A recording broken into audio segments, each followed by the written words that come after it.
Hello everyone, this is Arjit Kumar Singh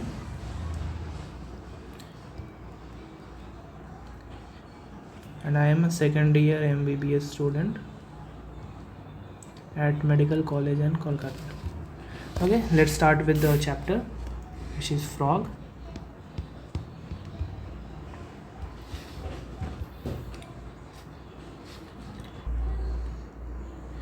Frog is a vertebrate and the most common species of frog in India is Rana tigrina, which is found in India. Okay, frog is cold-blooded and also which is known as poikilothermos. मतलब ये अलग अलग temperature अगर environment का होगा तो उसके हिसाब से इसका बॉडी टेम्परेचर भी चेंज होगा, इसीलिए एक्सट्रीम कंडीशंस में ये नहीं रह सकता.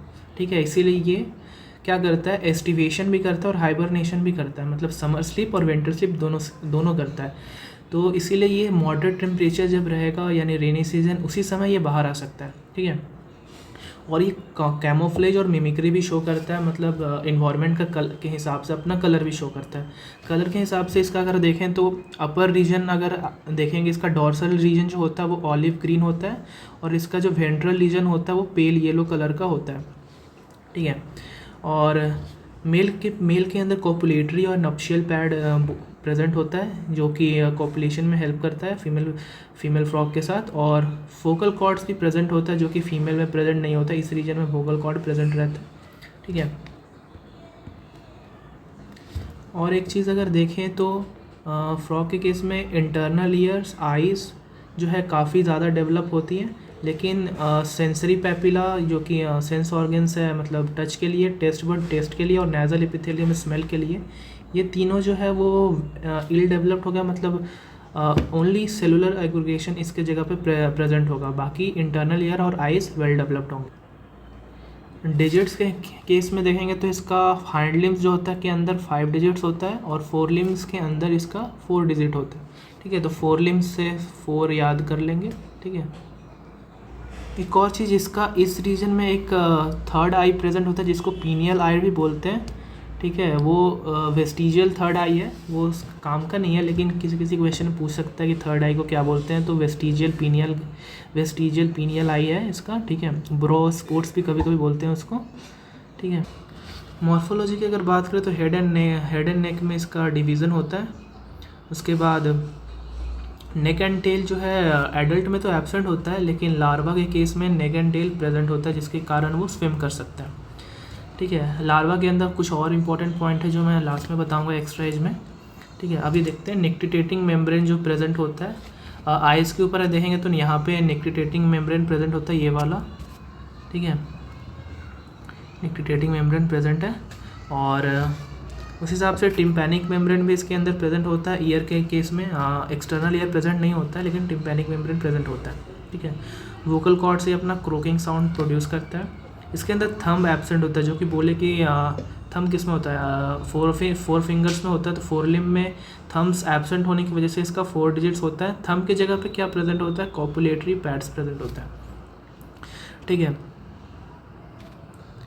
उसके बाद अगर इसका एनाटॉमी देखा जाए तो रेस्पिरेटरी सिस्टम्स में 3 टाइप्स ऑफ रेस्पिरेशन यहाँ शो करता है, क्यूटेनियस, पल्मोनरी एंड बकल.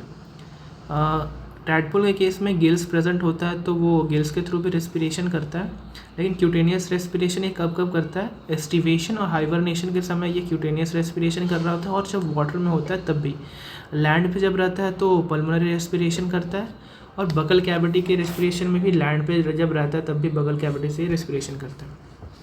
ठीक है, बगल कैविटी की जो रेस्पिरेशन है वो एक तरीके का पॉजिटिव प्रेशर ब्रीदिंग है. ठीक है, तो इस केस में क्या होता है कि फ्रॉग्स के अंदर डायफ्राम प्रेजेंट नहीं होता है, तो वो पॉजिटिव प्रेशर ब्रीदिंग उसको करना पड़ता है. ठीक है, डाइजेस्टिव सिस्टम की अगर बात करें तो अगर पाथवे देखें तो क्या क्या होता है, mouth, buccal cavity, oesophagus, then stomach, then duodenum, intestine, cloaca. Duodenum की अगर बात करें तो ड्यूडेनम के अंदर ही पैनक्रियाटिक जूस और बाइल जूस जो है सीक्रेट होता है. ठीक है, टंग की बात करें तो फ्रॉग का टंग बाइलोड होता है जो कि इंसेक्ट्स को पकड़ने में हेल्प करता है. डाइजेशन कंप्लीट होता है इंटेस्टाइन में, और लिवर क्या काम करता है, बाइल सीक्रेट करता है जो गॉल ब्लैडर में भी स्टोर होता है. फैट इमल्सिफिकेशन में हेल्प करता है. पैनक्रियाज के अंदर पैनक्रियाटिक एंजाइम सीक्रेट होगा, आइसोलेट्स प्रेजेंट होते हैं. सर्कुलेटरी सिस्टम्स में अगर देखा जाए तो इसका क्लोज्ड होता है, single circulation, incomplete double circulation भी बोल सकते हैं। लेफ्ट एट्रियम, राइट एट्रियम और एक वेंट्रिकल प्रेजेंट होता है। राइट एट्रियम के पास क्लब होता है साइनस विनोसिस जो कि पेस मेकर है, ठीक है, और वेंट्रिकल से जुड़ा रहता है ट्रंकस आर्टेरियोसिस जो कि सिस्टेमिक सप्लाई देता है ब्लड का। ओके, देन नर्वस सिस्टम का अगर बात करें तो central nervous system peripheral nervous system में डिवाइडेड है। ऑटोनोमस नर्वस सिस्टम भी होता है। Central nervous system brain spinal cord है, ऑटोनोमस में पैथेटिक पैरासिम्पैथेटिक है। इंपॉर्टेंट जो है वो है पेरिफेरल नर्वस सिस्टम। इसमें क्वेश्चन क्या आता है कि क्वेश्चन आ जाएगा कि there are 10 pairs of spinal nerves, तो ये क्वेश्चन गलत है। और अगर सेम क्वेश्चन आएगा there are 9 pairs of cranial nerve, तो वो क्वेश्चन भी गलत है, ठीक है। तो यहाँ पे कंफ्यूज नहीं होना है कि क्रेनियल फ्रॉग के अंदर क्रेनियल नर्व्स 10 होता है, स्पाइनल नर्व्स 9 होता है, ठीक है। वो हम लोग एक ट्रेंड करके रखे हैं ना कि 12 pairs in vertebrates and 10 pairs in frogs amphibians, ऐसे करके। तो उस केस में वहाँ पे कंफ्यूज हो जाते हैं बच्चे, तो वहाँ कंफ्यूज नहीं होना है, इस चीज़ का ध्यान रखना है। एक्सक्रीटरी ऑर्गन्स में अगर देखें तो यूरियोटेलिक होता है, यूरिया सिक्रेट होगा यहाँ से। 1 पेयर ऑफ किडनी प्रेजेंट होता है, उसका जो फंक्शनल यूनिट है वो यूरिनिफेरस टिब्यूल्स है या फिर नेफ्रॉन है। पाथवे क्या है, किडनी के बाद यूरेटर में जाएगा, यूरिनोजेनिटल डक्ट में जाएगा, जिसको यूरेटर को यूरिनोजेनिटल डक्ट बोलते हैं। उसके बाद क्लोका में जाके यूरिनी ब्लैडर में स्टोर हो जाएगा, ठीक है। उसके बाद रिप्रोडक्टिव सिस्टम्स की अगर बात करें तो मेल के अंदर और फीमेल के अंदर क्या डिफरेंसेस होता है। मेल के अंदर 1 पेयर ऑफ टेस्टिस है जो कि मेसोर्चियम यानी डबल फोल्डेड पेरिटोनियम के साथ अटैच्ड होता है। अगर पाथवे देखें तो टेस्टिस के बाद वासाई फ्रेंशिया में जाएगा जो कि 10 to 12 इन नंबर्स होता है, डक्ट्स होता है कुछ। ये टेस्टिस है, उसके बाद 10 to 12 इन नंबर में वासाई फ्रेंशिया लगा रहता है इसके अंदर। उसके बाद ये विडर कैनाल्स में जाता है। उसके बाद यूरिनोजेनिटल और क्लोका। ब्लिडर कैनाल्स जो है वो सिर्फ मेल्स में प्रेजेंट होता है किडनी के पास, किडनी में, मतलब ब्लिडर कैनाल्स वासाई फ्रेंशिया और यूरिनोजेनिटल डक्ट को कनेक्ट करता है, ठीक है। तो इसके अंदर इसके थ्रू स्पर्म्स पास होता है जो कि सिर्फ मेल्स में प्रेजेंट होगा, ठीक है। उसके बाद अगर देखा जाए तो फीमेल के अंदर क्या होता है, 1 पेयर ऑफ ओवेरिस इसके अंदर भी है और फंक्शनल कनेक्शन इसका किडनी के साथ नहीं होता। जैसे इसके अंदर फंक्शनल कनेक्शन किडनी के थ्रू पास हो रहा था ना, इसमें देखेंगे अगर पाथवे तो ओवेरी से सीधे ओविडक्ट में जाएगा, उसके बाद क्लोका में आ जाएगा। यहाँ देखो क्लोका में आने से पहले ये जो पार्ट है ये किडनी के अंदर प्रेजेंट होता है, ठीक है। इसके फंक्शनल कनेक्शन किडनी से नहीं है फीमेल का। अब और एक चीज़ देख लेते हैं, ओवा जो सिक्रीट होगा 25 to 300 इन नंबर सिक्रेट होगा at a time, one time. इसका जो फर्टिलाइजेशन होगा वो एक्सटर्नल होगा और डेवलपमेंट भी एक्सटर्नल होगा, ठीक है। एक चीज़ और, अगर कुछ एक्स्ट्रा इंफॉर्मेशन देख लेते हैं फ्रॉग के केस में।